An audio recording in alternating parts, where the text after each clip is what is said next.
내 성품이 아미타불, 내 마음이 극락정토, 내 성품이 아미타불.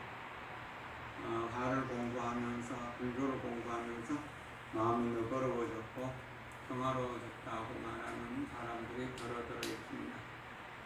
통곡을 하면서 과거에 너무 몰라서 무지해서 사람들 마음에 화살을 많이 쏘았다는 그런 고백을 하시는 분들도 있습니다. 우리가 이 공부를 하다 보면은 매일매일 공부하는 것이 가슴에 와닿지도 않고 그냥 흩어 지나갈 수도 있지만 이것이 마음속에 그래도 차곡차곡 쌓이면 자기의 마음을 변화할 수 있고 또 자기를 다스릴 수 있는 힘이 내면에서 스스로 생기는 것입니다. 집중해서 들어주십시오. 어제 공부했던 것 조금 더 공부를 반복하고 넘어가도록 하겠습니다. 요즘에는 닭이 최근 최신 시설을 갖춘 대규모 농장에서 사육됩니다. 닭은 걸을 수도 없고 뛸 수도 없고 흙 속에서 먹이를 찾아 먹지도 못하며 순전히 사람이 주는 모이만 먹고 자랍니다. 귀족은 우리에 갇힌 채 전혀 움직일 수도 없고 밤이나 낮이나 늘 서 있어야만 합니다. 걷거나 뛸 자유가 없는 상태를 상상해 보십시오. 밤낮이 없이 한 곳에서 꼼짝도 못하고 지내야 하는 상태를 상상해 보십시오. 틀림없이 미쳐버릴 것입니다. 당연히 닭들도 미쳐버립니다. 닭이 알을 더 많이 낳게 하려고 농부는 인공적으로 밤과 낮을 만들어냅니다. 인공 조명을 이용해서 낮과 밤의 길이를 자연보다 짧게 만듭니다. 그러면 닭은 그새 하루가 지난 것으로 알고 또다시 알을 낳습니다. 그런 악순환을 반복하는 사이에 닭은 결국 엄청난 화와 좌절과 고통을 안게 됩니다. 닭은 그 화와 좌절과 고통을 다른 닭을 공격함으로 표출합니다. 운동하기 위해서 풀어놓을 때 서로가 물어뜯고 한다는 겁니다. 닭들은 서로를 부리로 쫍니다. 그래서 피를 흘며 죽는 닭이 많아집니다. 그러면 농부는 서로 공격하지 못하도록 닭의 부리를 잘라버립니다. 날카롭게 생긴 부리를 잘라버려가지고 날카롭지 못하고 뭉퉁하게 만들어버리고 겨우 사료인 모이만 겨우 먹을 수 있도록 그렇게 만들어버립니다. 인간이라는 동물이 이렇게 잔인하다는 사실을 알아야 합니다. 그런 닭이 낳은 알을 먹을 때 우리는 그 화와 좌절을 먹는 셈이며 그 화를 먹은 우리도 분노하게 되고 화를 표출하게 됩니다.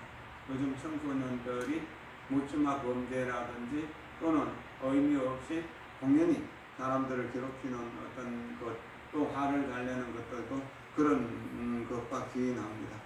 그러므로 우리는 행복한 닭이 낳은 행복한 계란을 먹어야 합니다. 가난한 암소에게서 짠 우유를 마셔서는 안 됩니다. 풀대로 자란 암소에서 짠 우유, 유기우유를 마셔야 합니다. 그러기 위해서 우리는 농부들이 가축을 더 자연스러운 환경에서 기를 수 있도록 도움을 주어야 합니다. 채소 역시 유기적으로 길러지는 것을 사 먹어야 합니다. 값은 더 비싸지만 대신 적게 먹으면 됩니다. 우리는 적게 먹는 법을 배워야 합니다. 우리는 음식을 통해서 화를 먹을 뿐만 아니라 눈과 귀와 의식을 통해서도 화를 받아들입니다. 문화상품을 소비하는 형체도 화와 연관이 있습니다. 그러므로 화를 막기 위해서는 먼저 소비의 전략을 세우는 것이 중요합니다. 요즘 가장 많이 보는 것이 텔레비전이고 인터넷인데 텔레비전 뉴스 프로그램이나 그 밖에 여러 가지 프로그램들 중에서 대부분의 프로그램들이 인간의 정신세계를 황폐하게 만드는 쪽으로 되고 있습니다. 이것은 굉장히 무서운 현상입니다. 이것을 잘 생각해야 됩니다. 잡지라든지 그런 것들도 그렇습니다.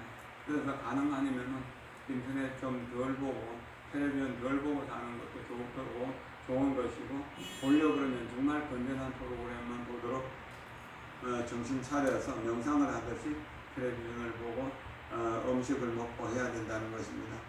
잡지에서 읽은 것이나 텔레비전에서 보는 것 또한 복성을 품고 있을 수가 있습니다. 그것들도 화와 좌절을 예표하고 있습니다. 화가 가득한 소고기로 만들어진 비브 스테이크와 같이 영화에도 화가 들어있을 수 있습니다. 그런 영화를 보면 우리는 곧 화와 좌절을 받아들이는 셈이 됩니다. 신문기사나 타인과의 대화 같은 데서도 많은 화가 들어있을 수 있습니다. 폭력성이 강한 영화, 선정성이 강한 영화나 드라마 같은 것은 보지 않도록 노력을 해야 됩니다. 그 대신 나마미타불 하는 겁니다. 하루에 10,000번 나마미타불 하려고 하면은 텔레비전을 볼 시간이 거의 없을 것입니다. 이것이 참 중요한 수행입니다. 공덕 지을 수 있는 시간에 오히려 지역을 짓는다면 우리는 얼마나 더 큰 고통을 받게 될 것입니까? 고통이 싫다면 공덕 짓는 일을 열심히 하고 연구하고 수행하는 일을 더 열심히 해야 됩니다. 살다 보면 우리는 더러 외로움을 느끼고 누군가와 얘기를 나누고 싶어집니다. 1시간쯤 얘기를 하다 보면 상대방의 말이 품고 있는 엄청난 양의 독성이 우리에게 고스란히 들어오기도 합니다. 그리하여 엄청난 양의 화가 우리 몸에 흡수되고 나중에는 필시 그것을 표출하게 됩니다. 모든 형태의 소비를 의식적으로 해야 하는 이유가 바로 이 때문입니다. 방송에서 뉴스를 들을 때, 신문기사를 읽을 때, 어떤 문제를 놓고 다른 사람들과 대화할 때 마치 아무 생각도 없이 아무 음식이나 먹는 것처럼 하지는 않는지 늘 유의해야 합니다. 우리가 지금 이 자리에서 깨어있는 것, 이것을 마음챙김이라고 합니다. 그 마음챙김이 고요한 집중을 만들어내고, 고요한 집중은 반야지혜의 통찰력을 만들어낸다는 사실을 알면서 설거지를 하든 청소를 하든 무엇을 하든 간에 항상 거기에 집중하도록, 그 일에 집중하면 과거의 생각이나 미래의 생각이 끌려다니지 않게 되고 화라든지 두려움이라든지 또는 욕심이나 욕망에 끌려가지 않을 수도 있습니다. 자기가 자기의 마음을 다스리는 것보다 더 어려운 일은 없습니다. 그러나 우리는 할 수 있습니다. 우리는 우리가 내는 화보다, 우리는 우리가 겪는 고통보다 훨씬 더 위대한 존재이기 때문입니다. 우리는 낙담하고 좌절할 그런 마음도 있지만 희망을 가지고 새로운 인생을 살아갈 수 있는 그러한 능력도 가지고 있는 것입니다. 그것을 언제나 우리의 생각 속에서, 말 속에서, 행동 속에서 100% 동정을 가지고 100% 신뢰를 가지고 성실하게 그렇게 마음챙김을 하고 고요한 집중을 하고 통찰력을 길러낸다면 우리도 부처님처럼 위대한 인격을 갖출 수 있습니다. 숨을 들여쉬면서 걸음마다 맑은 바람, 내쉬면서 생각마다 평화로움. 걸음마다 맑은 바람, 생각마다 평화로움. 걸음마다 맑은 바람, 생각마다 평화로움. 걸음마다 맑은 바람, 생각마다 평화로움. 숨을 들여쉴 때는 모든 불보살의 공덕이 들어온다는 것을 느끼면서 숨 쉬는 것을 온전히 의식합니다. 그리고 내쉴 때는 내 몸과 마음 속에 여러 가지 고통의 원인인 병과 정신적인 스트레스가 다 밖으로 빠져나간다고 생각하면서 생각마다 평화로움이라고 그렇게 하면 좋을 것입니다.